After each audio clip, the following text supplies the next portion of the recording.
GGIC माल की शताक्षी। प्रथम पुरस्कार करतल ध्वनि से स्वागत हो। और द्वितीय पुरस्कार के लिए अंशिका यादव। माननीय मुख्यमंत्री जी बधाई दे रहे हैं, करतल ध्वनि से स्वागत हो। द्वितीय पुरस्कार के लिए अंशिका यादव, गवर्नमेंट जीजीआईसी इंदिरा नगर। अंशिका यादव।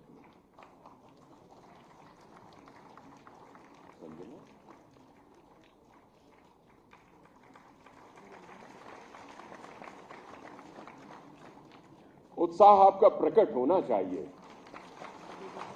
ये बात बनी। और संजना कश्यप तृतीय पुरस्कार के लिए जीजीआईसी शाह मीना रोड, लखनऊ की छात्रा।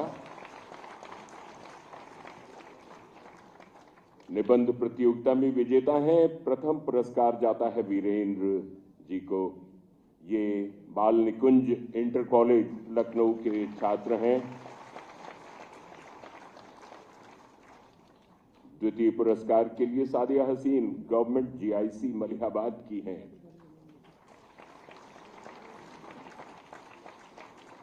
तृतीय पुरस्कार के लिए बीयूडीजी जीआईसी माल की ज्योति। करतल ध्वनि से स्वागत हो।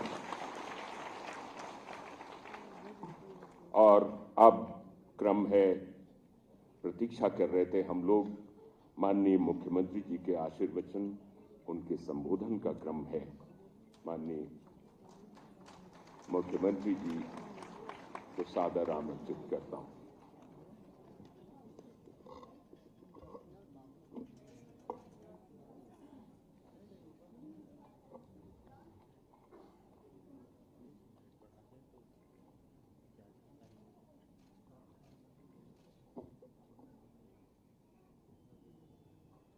संविधान दिवस पर आयोजित आज के समारोह में मंच पर उपस्थित प्रदेश सरकार में मंत्रिमंडल के मेरे वरिष्ठ सहयोगी, उप मुख्यमंत्री द्वय श्री केशव प्रसाद मौर्य जी, श्री ब्रजेश पाठक जी, प्रदेश के संसदीय कार्य और वित्त मंत्री श्री सुरेश कुमार खन्ना जी, अध्यक्ष उत्तर प्रदेश राज्य विधि आयोग न्यायमूर्ति डॉक्टर श्री प्रदीप कुमार श्रीवास्तव जी, अध्यक्ष उत्तर प्रदेश अनुसूचित जाति एवं जनजाति आयोग श्री बैजनाथ रावत जी, प्रदेश के मुख्य सचिव श्री मनोज कुमार सिंह जी, प्रमुख सचिव संसदीय कार्य श्री जयपी सिंह जी, प्रदेश सरकार के हमारे सभी मंत्रिमंडल के सहयोगी गण, माननीय जनप्रतिनिधिगण, प्रदेश भर से आज के समारोह के साथ जुड़े हुए सभी माननीय जनप्रतिनिधि और उपस्थित महानुभाव और उपस्थित प्यारे बच्चों, मैं सबसे पहले पूरे प्रदेश वासियों को संविधान दिवस की हृदय से बधाई देते हुए भारत के संविधान निर्माताओं, स्वाधीनता संग्राम सेनानियों को कोटि कोटि नमन करते हुए विनम्र श्रद्धांजलि अर्पित करता हूं। विशेष रूप से भारत के संविधान के वास्तुकार बाबा साहब डॉक्टर भीमराव अंबेडकर जी को, जिन्होंने भारत के संविधान को भारत के अनुरूप बना करके दुनिया के सबसे विस्तृत संविधान के माध्यम से आज ही के दिन 1949 में एक भारत श्रेष्ठ भारत की आधारशिला को पुख्ता कर दिया था। हम सब जानते हैं कि 15 अगस्त 1947 को देश आजाद होता है, लेकिन आजादी के पहले 1946 में भारत के स्वाधीनता संग्राम सेनानियों की मांग के अनुरूप कैबिनेट मिशन के सामने जब भारत ने अपना प्रतिवेदन रखा और हमारे स्वतंत्रता संग्राम सेनानियों ने अपना प्रतिवेदन रखा था, तो उन्होंने अपने देश के लिए एक स्वतंत्र संविधान सभा गठन करने की मांग की थी। 1946 में संविधान सभा के चुनाव और संविधान सभा के गठन के बाद पहली बैठक 9 दिसंबर को होती है और 11 दिसंबर 1946 को डॉक्टर राजेंद्र प्रसाद जी पहली बैठक की अध्यक्षता श्री सत्येंद्र नारायण सिन्हा जी ने की थी, जो संविधान सभा के सबसे वरिष्ठतम सदस्य थे। और उस सभा में डॉक्टर राजेंद्र प्रसाद जी को 11 दिसंबर 1946 को भारत के संविधान सभा के अध्यक्ष के रूप में उनका चयन होता है और फिर इसके बाद एक कार्यक्रम आगे बढ़ते हैं। फिर संविधान की जो 13 समितियां बनी थी, उनमें जो महत्वपूर्ण समिति थी ड्राफ्टिंग कमेटी, जिन्हें संविधान के वास्तुकार के रूप में भारत का संविधान कैसे होना है, कितनी धाराएं होंगी, कितने अनुच्छेद होंगे, क्या क्या इसमें बंद और उपबंध होंगे, इन सभी बातों को समाहित करने की दिशा में जिस कमेटी को कार्य करना था, वह दायित्व दिया गया भारत माता के महान सपूत भारत रत्न डॉक्टर भीमराव अंबेडकर जी को, जिसे उन्होंने बखूबी निभाया। अनेक सत्र इस दौरान संविधान सभा के हुए और भारत के संविधान के अलग अलग सत्रों के माध्यम से अलग अलग मुद्दों पर अलग अलग भारत की जनता के अनुरूप न्याय, समता और बंधुता के लक्ष्य को प्राप्त करने के लिए क्या कुछ हो सकता है, इसके लिए अनेक सत्रों के माध्यम से जो निचोड़ आया, कभी आप देखेंगे 10 वॉल्यूम में भारत के संविधान सभा में हुई विभिन्न बहसों पर कितनी सार्थक बहस है। आज भी वह हमारी विधायिका के लिए, हमारी न्यायपालिका के लिए और हमारी कार्यपालिका के लिए एक मार्गदर्शिका के रूप में वे डिबेट हम सबका मार्गदर्शन करते हैं। और हम लोग चाहेंगे कि वास्तव में भारत के संविधान सभा के माध्यम से जो डिबेट हुई है, हर संस्थान में वे डिबेट होनी चाहिए। आपको उसमें मुद्दे मिलेंगे, तथ्य मिलेंगे, भारत की यात्रा के बारे में एक जीवन दर्शन को जानने और सीखने का एक अवसर आपको प्राप्त होगा। और अंततः उसका निचोड़ जो डिबेट हुई है, वे डिबेट मूल रूप से नहीं, उसका एक निचोड़ जो लेके आना था, वह भारत के संविधान के रूप में बाबा साहब भीमराव अंबेडकर जी ने देश को दिया। 26 नवंबर 1949 को संविधान सभा ने संविधान अंगीकार किया और 26 जनवरी 1950 को भारत ने अपना संविधान लागू किया। ये हमारा सौभाग्य है कि भारत की स्वाधीनता के अमृत काल में हम भारत के संविधान के अमृत महोत्सव वर्ष का शुभारंभ कर रहे हैं। और ये अमृत महोत्सव वर्ष भारत के संविधान की दृष्टि से अत्यंत महत्वपूर्ण वर्ष है। यहां पे केवल नागरिक अधिकार की ही बात नहीं होनी है, बल्कि प्रधानमंत्री से नरेंद्र मोदी जी जिनके प्रयास से, जिनके दूरदर्शिता के कारण आज हम संविधान सभा का दिवस के इस आयोजन के साथ सहभागी बन रहे हैं, जिसे उन्होंने आज से 10 वर्ष पहले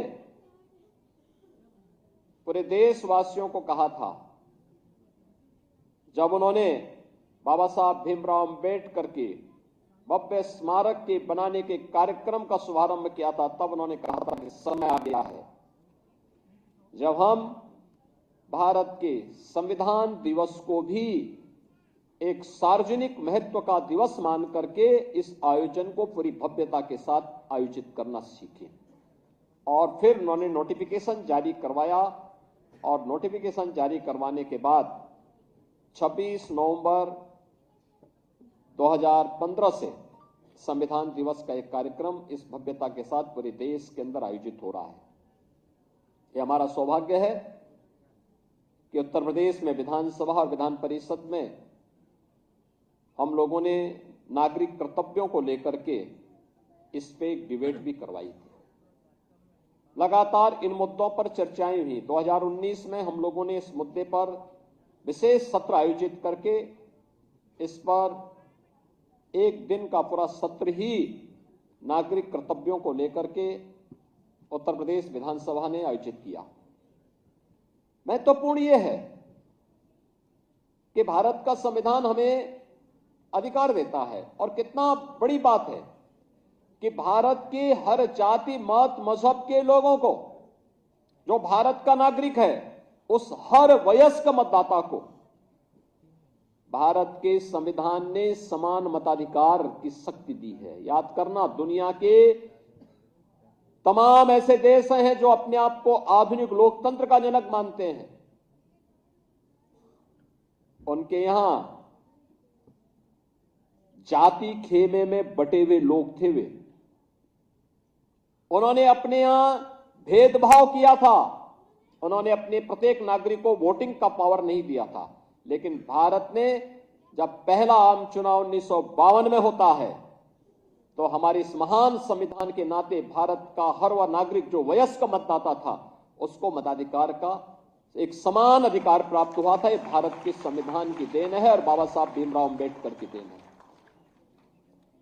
याद रखना, दुनिया के अंदर आधुनिक लोकतंत्र के जनक कहे जाने वाले उन तमाम देशों में महिलाओं को मताधिकार की यह शक्ति भारत से बाद में प्राप्त हुई, और अब तो भारत उससे भी आगे बढ़ चुका है। जब प्रधानमंत्री मोदी जी ने नारी शक्ति वंदन अधिनियम पारित करके आने वाले समय में विधायिका में जाने वाला सदस्य 1/3 अब केवल पंचायती नहीं बल्कि महिला सदस्य भी संसद और विधानसभाओं में चुन करके आने वाले समय में परिसीमन के बाद जाएंगे।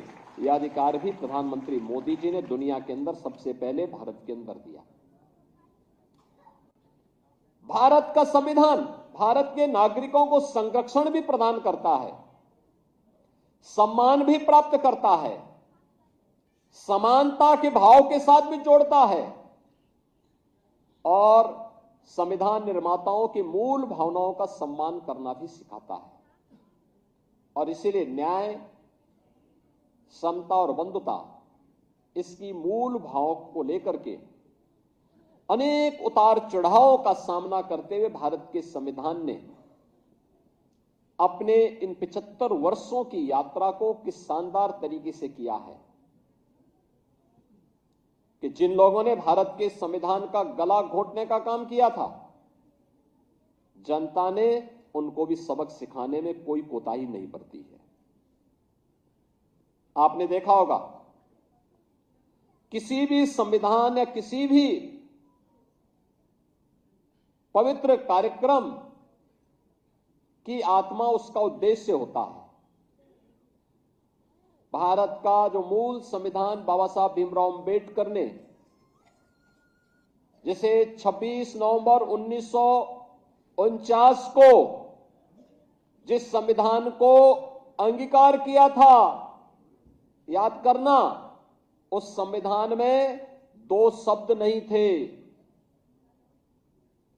सेकुलर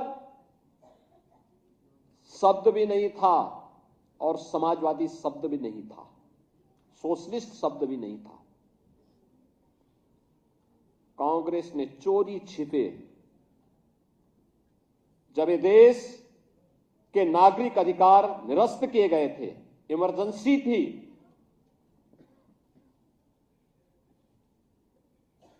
तब इन दो शब्दों को भारत के संविधान में डाल करके भारत के संविधान की आत्मा के गले को घोंटने का काम कांग्रेस ने किया था, कांग्रेस ने किया था। और इसीलिए जो लोग देश की जनता को गुमराह करते हैं, उन लोगों को बताई जाने की आवश्यकता है कि देश के प्रति इनकी भाव क्या है।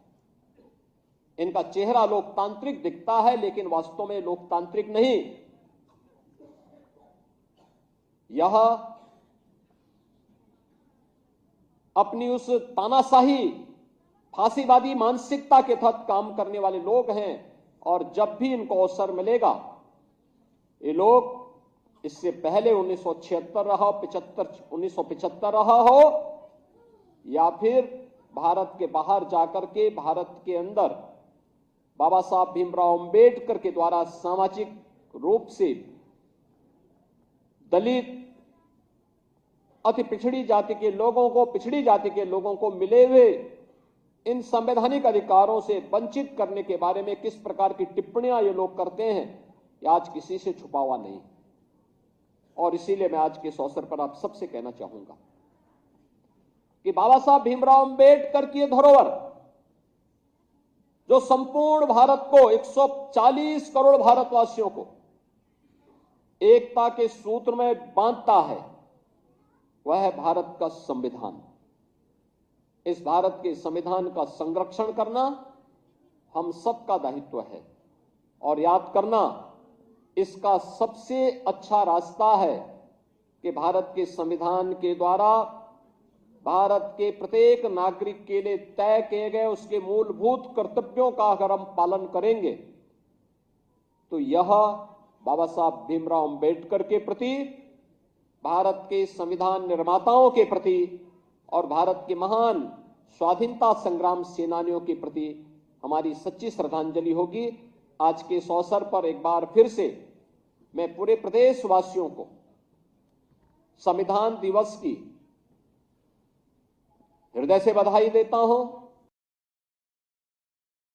समेत भारत के संविधान निर्माताओं को, भारत के महान स्वाधीनता संग्राम सेनानियों की स्मृतियों को नमन करता हूं।